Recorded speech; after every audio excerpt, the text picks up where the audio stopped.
আমি না একটা কথা একটু বলে রাখা জরুরি বলে মনে করি, বিএনপি স্খলন আছে, বিএনপি একেবারে দুধে ধোয়া তুলসী পাতা দল না। বিএনপি আগামীতে ক্ষমতায় আসবে, আসলেও দেশটাকে স্বর্গ বানিয়ে ফেলবে না। এবং আমাকে আওয়ামী লীগ পেটায়, আমাকে বিএনপি পেটায়। তবে আমি এটুকু বলে রাখি, বিএনপি খুব ভালো হতো, চেয়ে ভালো হতো যদি তার কর্মীরা ক্ষুব্ধ হয়ে এই ভাঙচুরটা না করত। তার চেয়ে দাওয়াত দেয় নাই, তারা ক্লিয়ার করেছে। ডাক্তার জাহিদুর রহমান, আপনাকে দিয়ে শুরু করি। সেটি হচ্ছে যে আমি আপনার কাছে যেতাম, কারণ আপনার কাছে একটু ইন্টারেস্টিং কোশ্চেন আছে, যে জন্য আমি আপনার কাছে শুরুতে আসলাম। জামায়াতের বিশাল একটা সমাবেশ হলো ঐতিহাসিক সৌরদী উদ্যানে। এটি প্রথম তাদের সমাবেশ, এবং সেই সমাবেশ থেকে তারা 7 দফার দাবি তুলেছেন। নানা ধরনের নির্বাচন কেন্দ্রিক কথাবার্তা আমরা সেখানে দেখেছি বলতে। আপনি আসলে কেমন দেখলেন এই সমাবেশ, এবং আপনি কি বার্তা পেলেন? মানে জামায়াত ঐতিহাসিক সোহরাওয়ার্দী উদ্যানে প্রথমবারের মতো সমাবেশ স্বাধীনতার পর। মানে এটা ঐতিহাসিক যদি বলে, এটা ঐতিহাসিক হওয়ার কারণ হচ্ছে 7ই মার্চের ভাষণ, এবং জামায়াত এখানে গেছেন।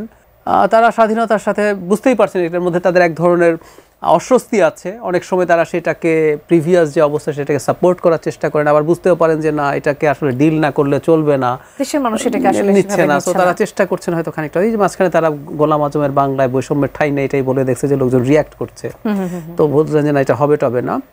তো আমি ধারণা করি সেটার একটাতে গেল। তো এটা একটা দেখার মতো ব্যাপার।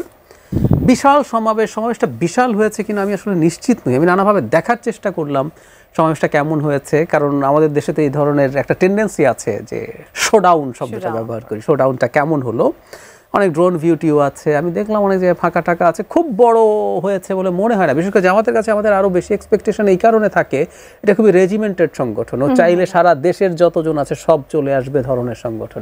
এটা মনে হয় কি আরেকটা কারণ যে আজকে আমরা ঢাকা শহরের একটা অংশ ফাঁকা দেখেছি, গাড়ি ঘোড়ার চাপ ছিল না, সেটাও কি একটা? হ্যাঁ, সেটা আছে। এবং আমি ঢাকার বাইরে থেকে প্রচুর বাস এসছে, এত কিছুর পরও আমার কাছে জনসমাগমটা খুব বেশি উল্লেখযোগ্য বলে মনে হয়েছে। এই জনসভার রাদার সবচেয়ে সিগনিফিকেন্ট, তাদের 7 দফায় তাদের পুরোনো টাইপের কথাবার্তাই আছে, কিন্তু যেটা সবচেয়ে সিগনিফিকেন্ট ব্যাপার সেটা হচ্ছে ভবিষ্যৎ নির্বাচনী জোট বিএনপির বিরুদ্ধে যে চেষ্টাটা হচ্ছে, এটা সফল হবে কিনা যে ডিফারেন্ট ডিবেট, সেটার একটা রিফ্লেকশন দেখলাম। এখানে বিএনপিকে ইনভাইট করা হয়নি, বিএনপির সাথে অ্যালাইন্ড যেসব দল আছে, গণতন্ত্র মঞ্চ, বাম, এদের কাউকে ডাকা হয়নি। এবি পার্টি ডাকা হয়েছে, তাদের সাথে দীর্ঘদিন থেকে যেসব দল, ইসলামী যেসব দলকে নিয়ে কথা হয়, এনসিপি আছে একটা, তাকে ডাকা হয়েছে। এনসিপি কেও তাদের সাথে, আমরা জামাত এনসিপি কে বেশ খানিকটা অনেক ইস্যুতে লাইন দেখছি। সো তারা মিলে, তার মানে ভবিষ্যৎ বিরোধী রাজনীতি বিএনপির বিরুদ্ধে কে দাঁড়াচ্ছে সেটার একটা শোকেস। এবং জামাত এখন এটা প্রজেক্ট করতে চাইছে, এটা লুকাচ্ছে না, কারণ নির্বাচন খুব বেশি দূরে না। তাই তারা জনগণকে ওই বার্তা দিতে চায় যে আমরা একটা শক্তি, আমরা এই শক্তি একত্র হচ্ছি। কিছুদিন আগে ইসলামী আন্দোলনের যে সমাবেশ হয়েছে সেখানেও বিএনপিকে ডাকা হয়নি, যদিও বলছিল বিএনপি তো লোয়ার হাউসে প্রপোর্শনাল রিপ্রেজেন্টেশন চায় না, তাই ডাকিনি। তো সেখানেও বিএনপিকে বাদ দেওয়া হয়েছে, বিএনপির সাথে থাকা দল বাদ দেওয়া হয়েছে, সেখানেও তারা একত্র করে চেষ্টা করেছেন। সামনে এটা হবে, এবং এটাই সবচেয়ে সিগনিফিক্যান্ট ব্যাপার। আর বাকিগুলো পুরনো রেটরিক। একটা জিনিস যোগ করে দেয়, জনাব শফিকুর রহমান অসুস্থ হয়ে পড়েছেন, আমরা তার রোগ মুক্তি কামনা করি। এবং জনাব মির্জা ফখরুল ইসলাম আলমগীর অসাধারণ কাজ করেছেন, তাকে দেখতে গেছেন। এটা আন্তরিকতা নিয়ে গেছেন আমি জানি, কিন্তু পলিটিক্স আবার পলিটিক্যাল গেইনিংও থাকে। বিএনপিকে ওনারা না ডেকে আবার এখন মির্জা ফখরুল তাকে দেখতে গিয়ে রাদার উনি একটা বেটার কাজ করেছেন। মনিয়াপা, মানে আপনারা কি এই স্পষ্ট বার্তাটি পেয়েছেন, যেমনটি জাহিদ ভাই বলছিলেন যে যেই জামাত একটা সময় বিএনপির সাথে অ্যালাই করতো, সেই জামাত এখন দুটি প্রোগ্রামে তাদের জানান দিল যে তারা আসলে কাদেরকে নিয়ে সামনে আগাতে চায়, বিএনপির এগেনস্টে দাঁড়াতে চায়। এই বার্তা কি আপনারা স্পষ্ট পাচ্ছেন? আর আপনাদের দাওয়াত দিল না, এটাতে আপনাদের প্রতিক্রিয়া কি? ধন্যবাদ আপনাকে। যারা শুনছেন শুভেচ্ছা, আমার সহজ আলোচককে শুভেচ্ছা। জাহিদ সাহেব যে দেশের আলো পানিতে মানুষ হয়েছে, আমিও তো ওখান থেকেই হয়েছি। সে যে ভাত খায় আমিও সেই ভাতই খাই, সেই দেশেরই। সো আমার কাছে এই কথাটার ভিন্ন অর্থ হবে কেন? দাওয়াত দেয় নাই, এটাই সত্য। দাওয়াত দেয় নাই, এবং বিএনপির মহাসচিব যে বড় দলের মহাসচিব, বিএনপি যে উদারনৈতিক একটা দল, সেটা প্রমাণ করেছেন। উনি অসুস্থ হয়েছেন, ওনাকে দেখতে গিয়েছেন। এটা বিএনপি মনে করে তার দায়িত্ব এবং কর্তব্য এবং নৈতিকতা। তাদের নৈতিকতায় দাওয়াত দেয় নাই। 17 বছর 18 বছর বিএনপি কত কষ্ট করে তাদেরকে টেনেছে। দেশনেত্রী বেগম খালেদা জিয়া এমন একজন মানুষ, উনি নিজে থেকে কেউ বের হয়ে না গেলে উনি তাদেরকে যত অসহায় দুর্বল হোক উনি ছাড়েন না। এই যে মানবিকতার একটা যে ট্রিটমেন্টটা আমরা পেয়েছি তার কাছ থেকে, তার মাধ্যমে এবং তার আগে শহীদ প্রেসিডেন্ট জিয়াউর রহমানের মাধ্যমে, সেটা বিএনপি ধরে রাখার চেষ্টা করে। আপনি দেখেন যে সরকার যখন চেঞ্জ হলো, প্রথমেই জামাত মানে বিনা মেঘে বজ্রপাতের মতো বলে ফেললো যে এক স্বৈরাচার, এক জালিমকে বিদায় করে আরেক জালিমকে কি আনার জন্য আমরা বিদায় করেছি। তো এই যে হঠাৎ করে বিএনপি কিন্তু সেই দিন অবাক বিস্ময়ে তাকিয়েছিল যে এটা কি বললো, কারোর সঙ্গে তাদের সঙ্গে আমাদের কোনো সমস্যা নাই, কোনো কিছু নাই, একটা মানুষ কেন গায়ে পড়ে বলবে। এবং এই টাইপের মানুষগুলো ওই যে প্রতিদিন বাঘে ধরার মতো, যে বাঘে খেলো আমরা গল্প পড়েছিলাম না, সত্যিকার অর্থে যেদিন বাঘে ধরে সেই দিন কিন্তু আর কেউ আসে না। এরা এরকম, এটাকে ইসলাম, তাদের দলের নামের সাথে ইসলাম আছে, কিন্তু ইসলাম যে কথাগুলো বলছে তারা কিন্তু ওই কথাগুলো পালন করে না। ইসলামের দৃষ্টিভঙ্গিতে এটাকে বলে মুনাফেকি। কারণ আমি এখানে আমার বিপদে আমি সহযোগিতা নিলাম এবং আমার বিপদ থেকে উঠে যাওয়ার সাথে সাথে আমি তাকে ল্যাং মারলাম, এটাকে ইসলাম কিন্তু খুব ভালো চোখে দেখে না। কিন্তু তারা ইসলামী দল করে, আমরা কিন্তু ইসলামী দল করি না, আমরা ইসলামে বিশ্বাস করি। দলটা, আমরা রাজনীতিটা আলাদা করি, কিন্তু আমরা চেষ্টা করি আমাদের ধর্ম আমাদের যে কথা বলেছে। তো সেইখান থেকে নর্মালি বোঝা যায় যে আপনার জামাত আমাদেরকে দাওয়াত দিবেন না, না দিয়ে ভালো করেছে।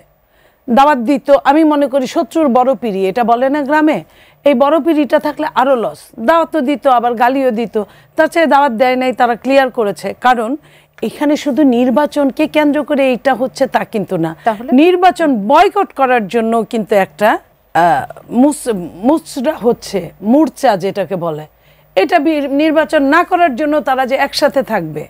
দেখেন, আর কাউকে দাওয়াত দেয় না। বিএনপি নির্বাচন চায় বলেই কি বিএনপি একা হয়ে গেল, আপনি সেটা মনে করছেন?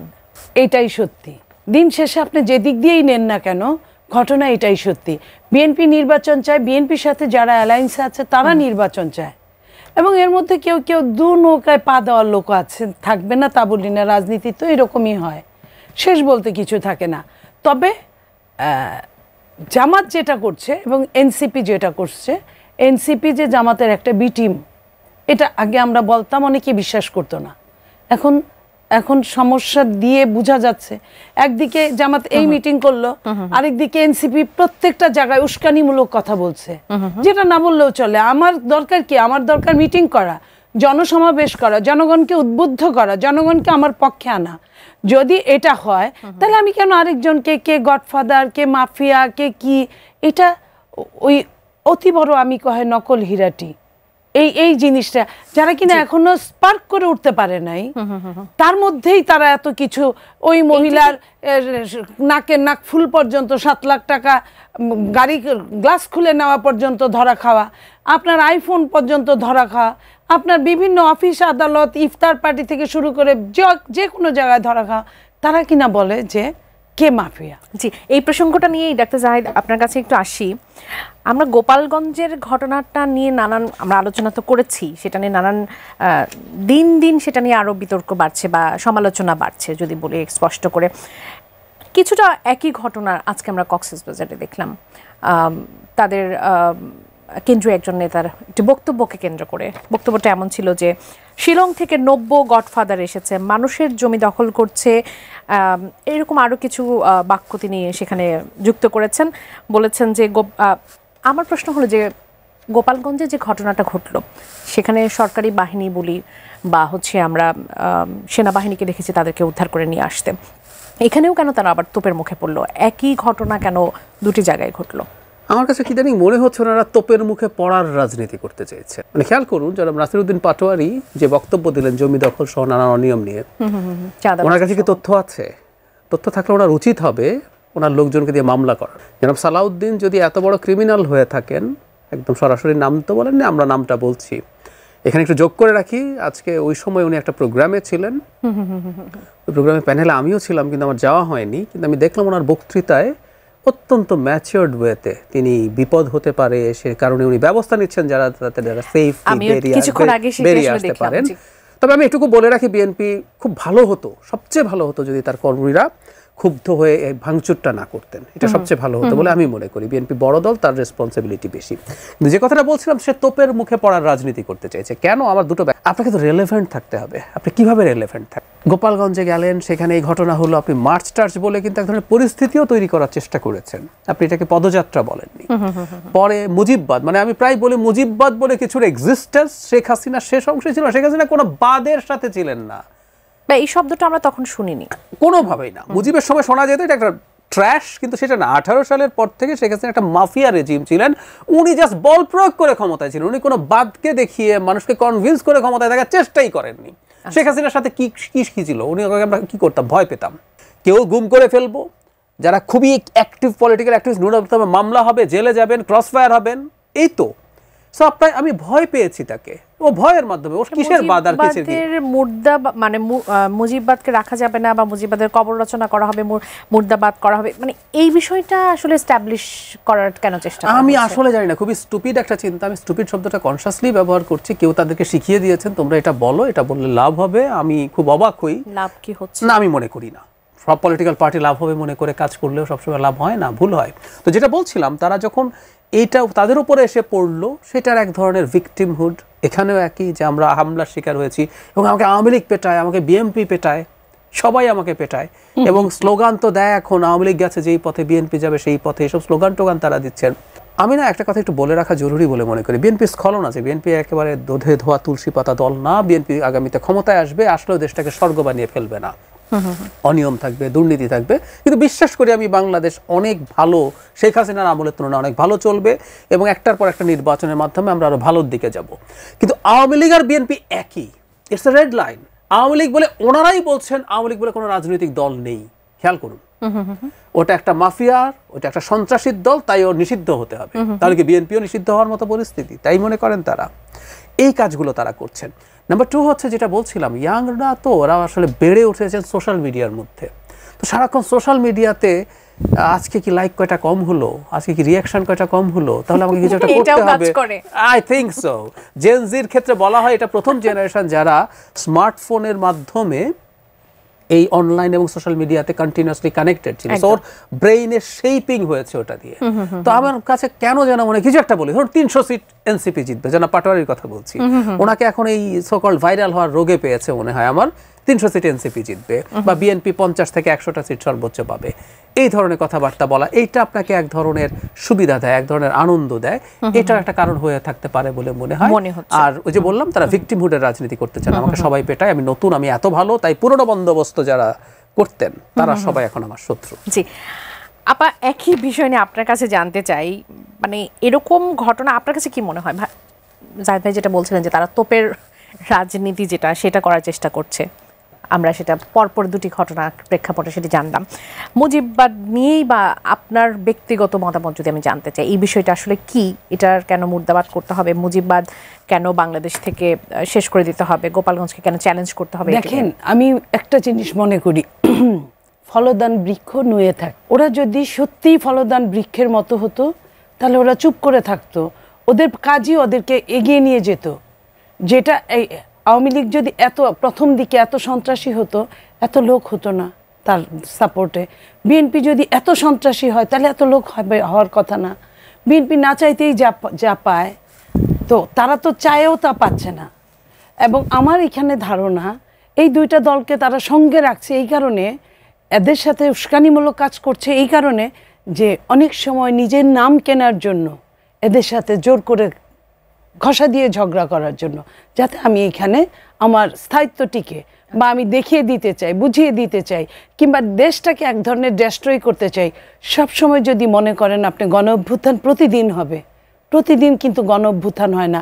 আমি যদি আপনাকে একটা কথা বলি, গোপালগঞ্জে অথবা আজকেই ধরেন, যদি আইন শৃঙ্খলা রক্ষাকারী বাহিনী তাদের সাথে না থাকতো, তাদেরকে ওইভাবে প্রটোকল না দিত, তাদেরকে ওইভাবে আপনার ট্যাঙ্কের সেই অন্ধগলির মধ্যে ঢুকায় চ্যাপ্টা করে না ফিরে নিয়ে আসতো, তাহলে কি তাদের কি অবস্থা হতো আপনি আমি একবার চিন্তা করি। এটা আমরা ভালো চাই, এটা কাজটা আইন শৃঙ্খলা বাহিনী রক্ষাকারী বাহিনীকে ধন্যবাদ দেই, কিন্তু পাশাপাশি যারা মারা গেছে তাদের জন্য একই তো কষ্টবোধ, একই তো দুঃখবোধ, একই তো যন্ত্রণা।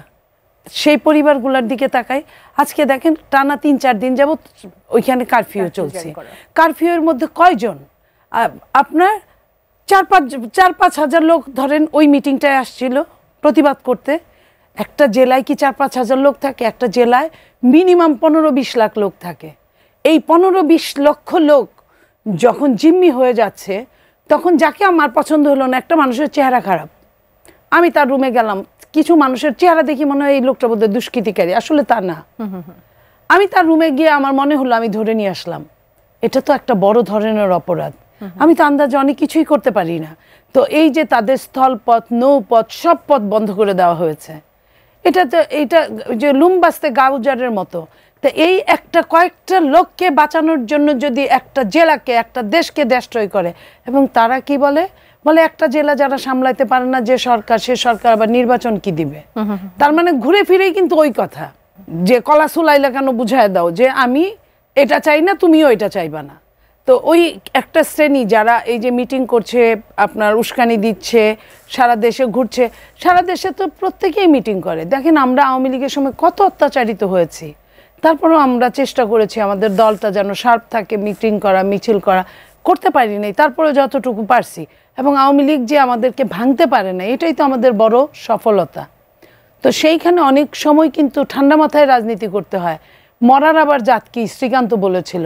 সেই মরার আপনি গোপালগঞ্জের মেন লোক আপনার পালিয়ে চলে গেছে, শেষ ওইখানে।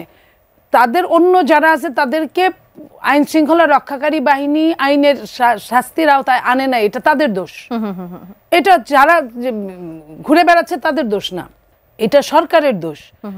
তো সরকারের দোষ সরকারকে না দিয়ে তাদেরকে আমি মুর্দাবাদ, জিন্দাবাদ, এই যে কি মুজিববাদ, মুর্দাবাদ, এটা আপনি যদি মুজিবের ঘরের মধ্যে গিয়া বলেন, একটা মানুষ যদি আপনার আধামরা মুমূর্ষু রোগী হয়, সেও তো উঠা দাঁড়াবে।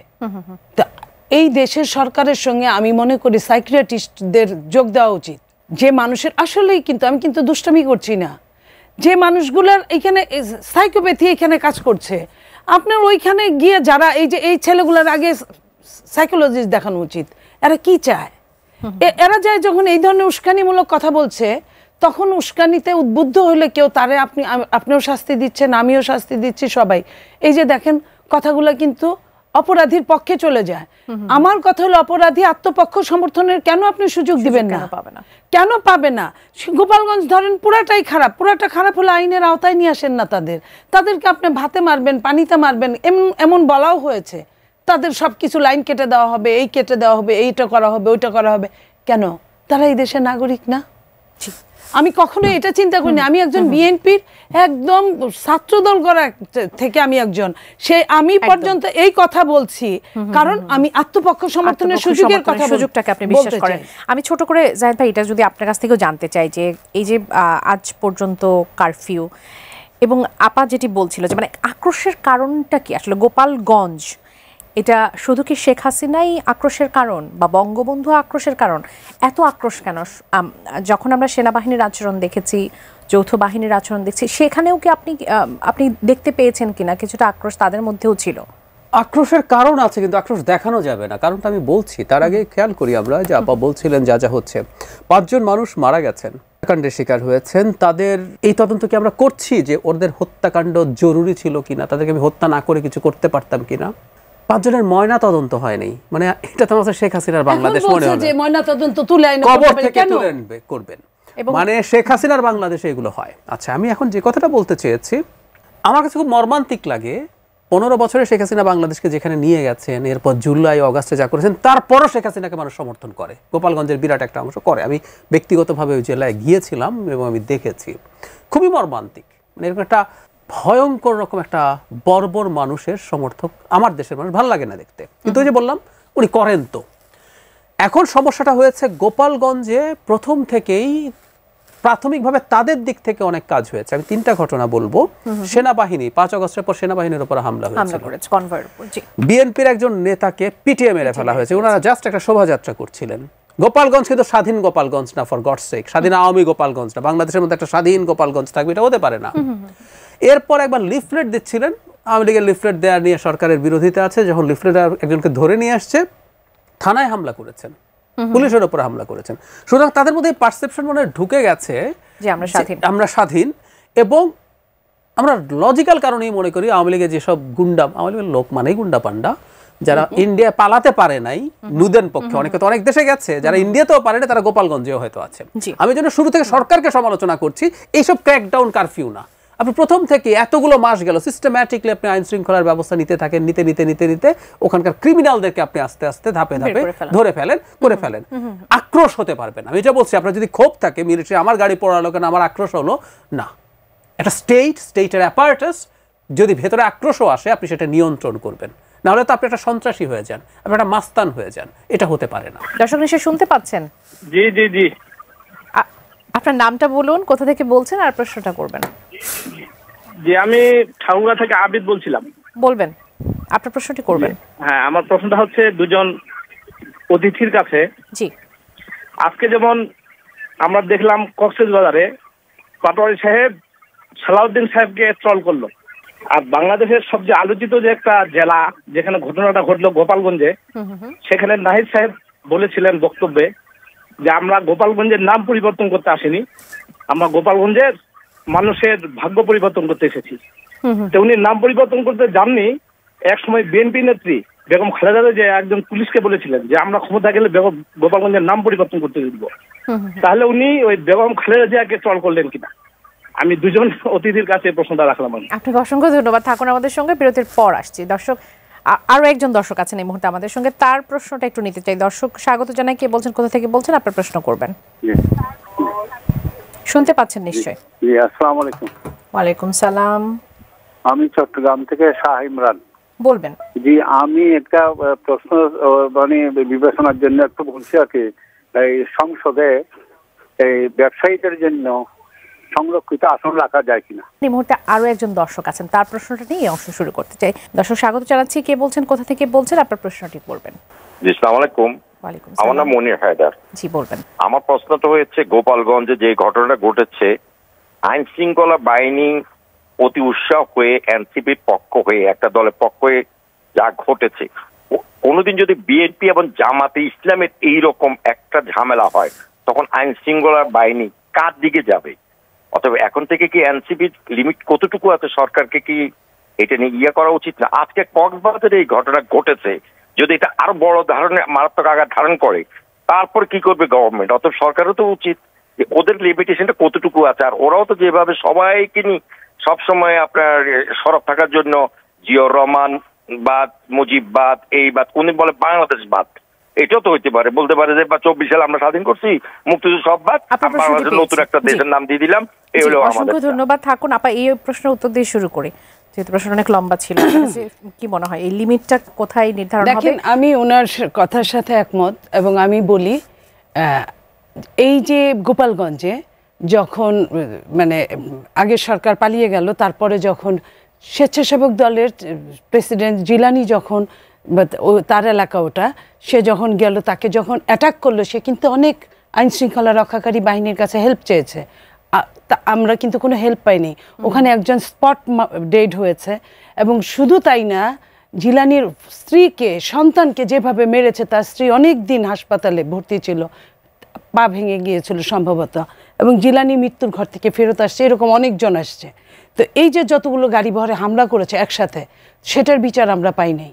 তারপরে আপনি মনে করেন যে বিএনপি এরকম মিটিং অনেকবার করে, অনেকবারই এরকম আমরা এই বিচারগুলো পাই নাই। আমরা আমাদের ছাত্র দলের যখন ওই ক্যাম্পাসের যে ছেলেটা মারা গেল, আমাদের মিছিলটাকে কিন্তু আর সামনের দিকে আসতে দেওয়া হয় নাই।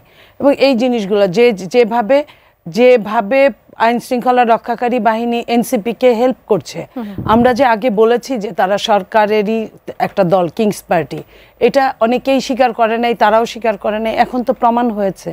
এটা কখনোই বিএনপি বা অন্য বিএনপির সাথে যারা আছে তাদের জন্য করবে না, জামাতের জন্য যে করবে তার আরেকটা নজির দেখায় আজকেই। বাংলাদেশ কিছু হলে জামাতের সাপোর্ট, জামাত বাংলাদেশ চালাচ্ছে, এটাও আমরা অনেকবার বলেছি। জামাত এই সরকারের ঘাড়ে চড়ে বসে দেশ চালাচ্ছে, এটার আজকের জলজ্যান্ত প্রমাণ হচ্ছে ট্রেন, 4টা রুটে যে 4টা ট্রেন ভাড়া নেওয়া যায়, 54 বছরের ইতিহাসে বাংলাদেশে এটা কখনোই হয় নাই। 15.5 বছর স্বৈরাচার শাসন করেছে, তারাও এরকম করে ভাড়া করে নেয় নাই, একবার অলিখিত, এটা লিখিত না, আজকেরটা কিন্তু লিখিত ভাড়া হয় ট্রেন। এটা কোনো আইনের মধ্যে আছে কিনা আমাদের জানা নাই, থাকলে তো এর আগে হতো। তো এর আগে যেটা সিরাজগঞ্জে যেটা করেছিল, যে এটা আওয়ামী লীগের সময়, সেগুলো হলো গিয়া ওটা অলিখিত ছিল, দখল করে নিয়ে চলে গেছে, সেটা অন্য হিসাব, যে কারণে তার শাস্তিও তারা ভোগ করছে। কিন্তু এই যে আজকে 4টা ট্রেন জামাত নিয়ে কি প্রমাণ করলো?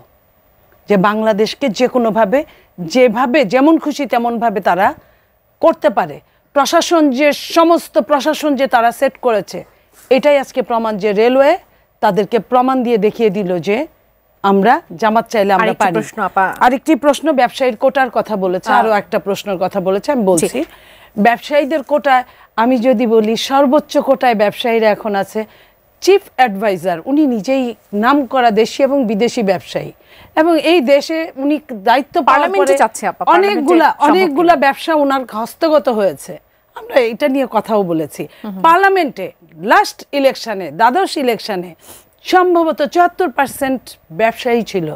তো 74% যে দেশের ব্যবসায়ীরা প্রতিনিধিত্ব করে, সেখানে কি আর কোটার দরকার আছে?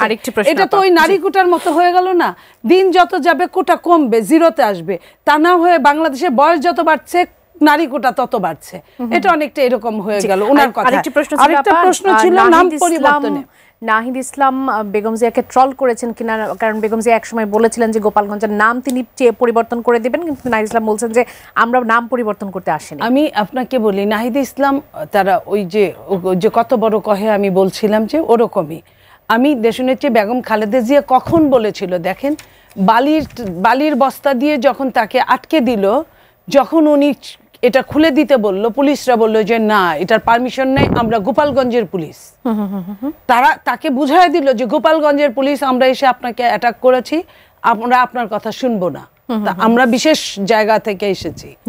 তখন উনি বলছিল যে এই কথা বলছেন, যদি ক্ষমতার চেঞ্জ হয় তাহলে আমরা নামটা, ওটাও কিন্তু রাগের কথা ছিল।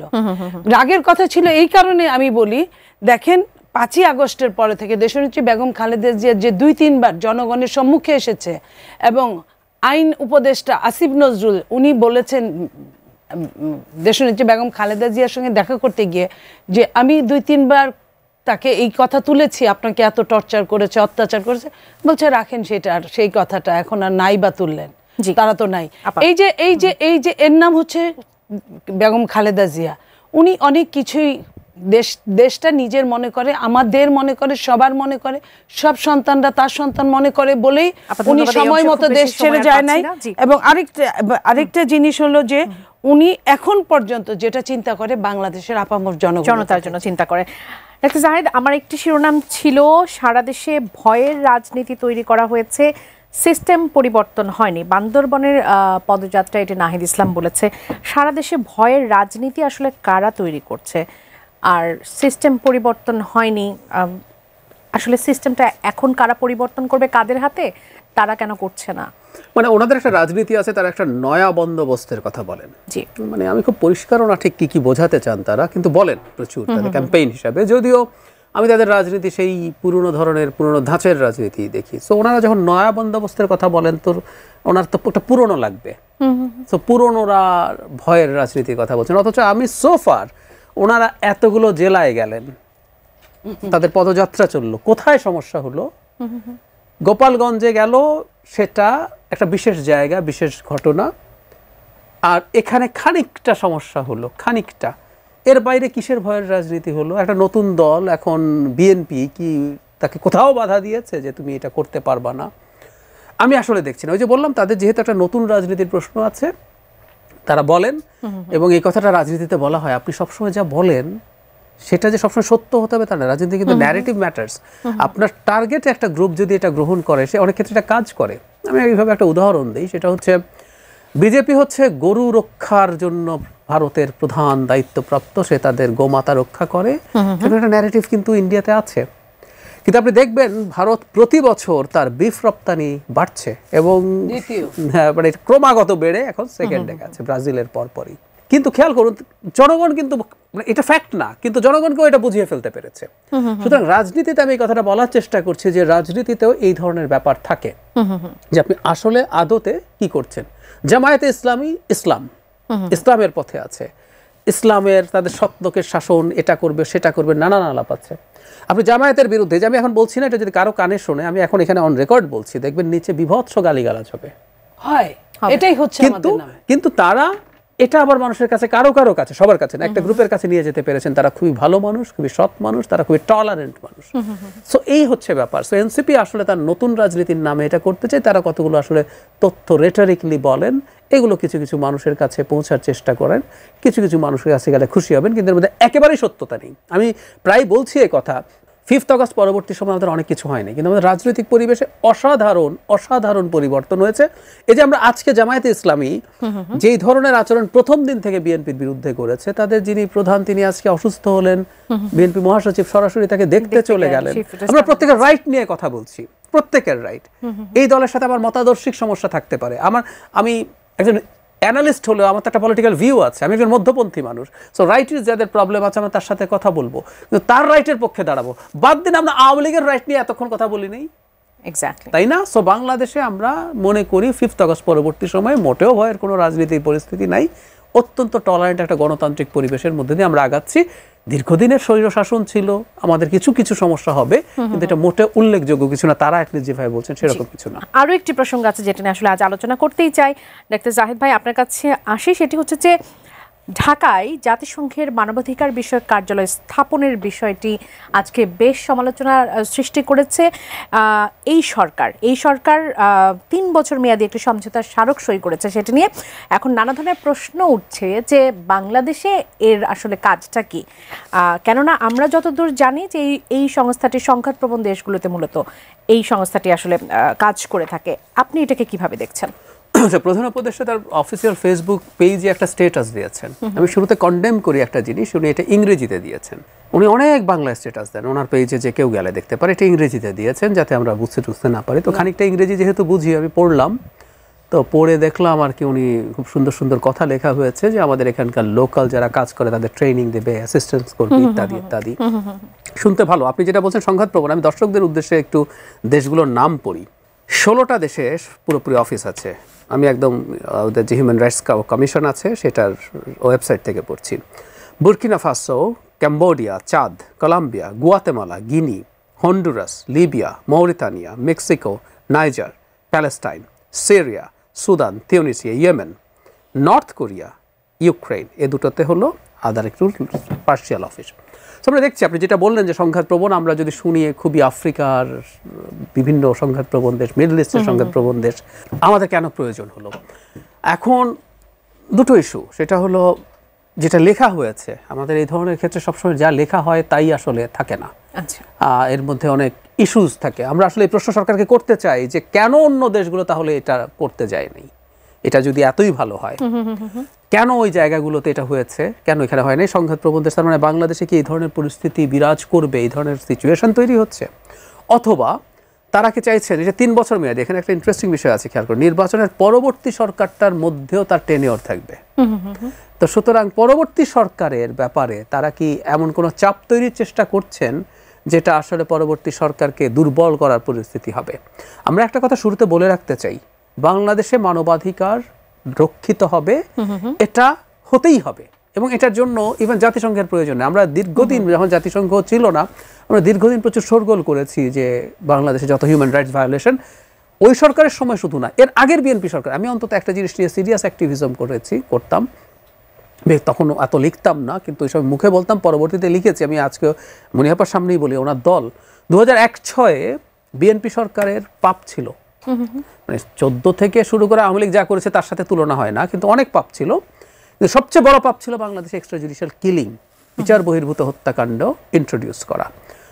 সো আমরা সমালোচনা কিন্তু আমাদের সমাজে এগুলো হয়েছে, এটার জন্য জাতিসংঘের হিউম্যান রাইটসের আসলে জরুরি কোনো প্রয়োজন আছে বলে মনে হয় না। বাংলাদেশে খুবই চমৎকার হিউম্যান রাইটস অর্গানাইজেশনস আছে, যারা দীর্ঘদিন কাজ করেছে। সমস্যা হচ্ছে তাকে করতে দেওয়া হয়নি। যেমন ধরুন অধিকার, অধিকারকে শেখ হাসিনা করতে দেননি, কিন্তু অধিকার তার জায়গায় অ্যাক্টিভিজম করেছে, আইন সালিশ কেন্দ্র আছে, আরো অন্যান্য প্রতিষ্ঠান আছে।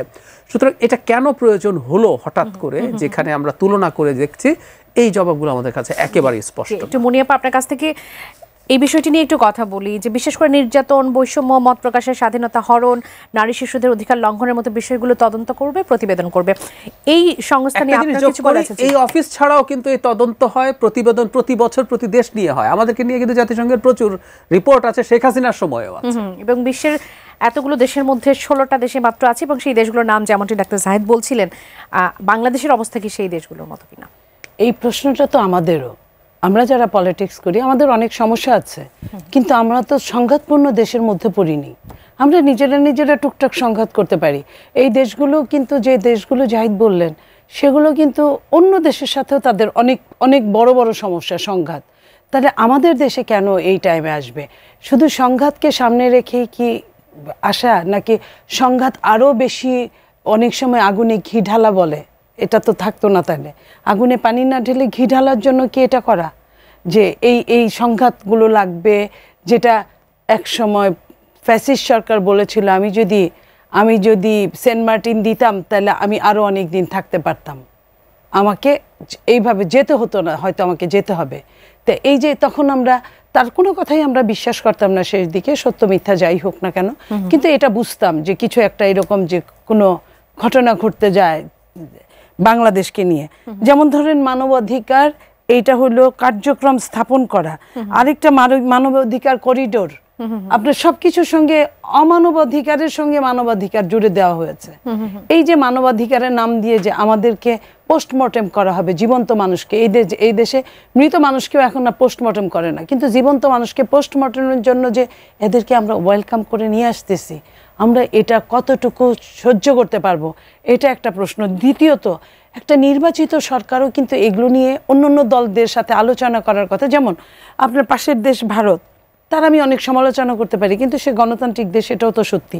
সে যখন শেখ হাসিনা যখন চলে গেল, পালিয়ে গেল, তখন তাকে রাখবে কি রাখবে না বলে তড়িৎ কিন্তু সব দলকে ডেকে কিন্তু তারা একটা মিটিং, ঐক্য, জাতীয় ঐক্যের একটা সৃষ্টি করলো, এবং সব দল ওইখানে ম্যান্ডেট দিল, তারপরে কিন্তু নিল। এটা নাও করতে পারতো, এটা না করলে মানবিকতা দোহাই দিলেই কিন্তু হয়ে যেত, কিন্তু তারপরেও করেছে।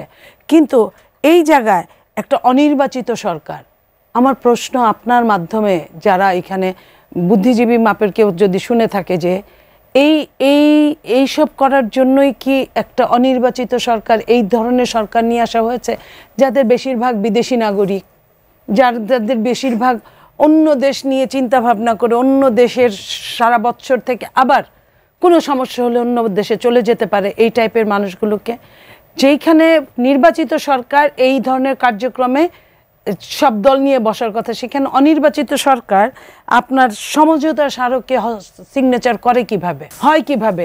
এই হওয়াটার জন্য তাদেরকে জবাবদিহিতার, দেশের এই যে সংঘাত, এই যে বিভিন্ন জায়গায় উত্তেজনাপূর্বক বক্তৃতা, পায়ে পা দিয়ে যুদ্ধ করা, ঝগড়া করা, এইসবের কারণে কিন্তু আসল জিনিসটা দূরে সরে যাচ্ছে।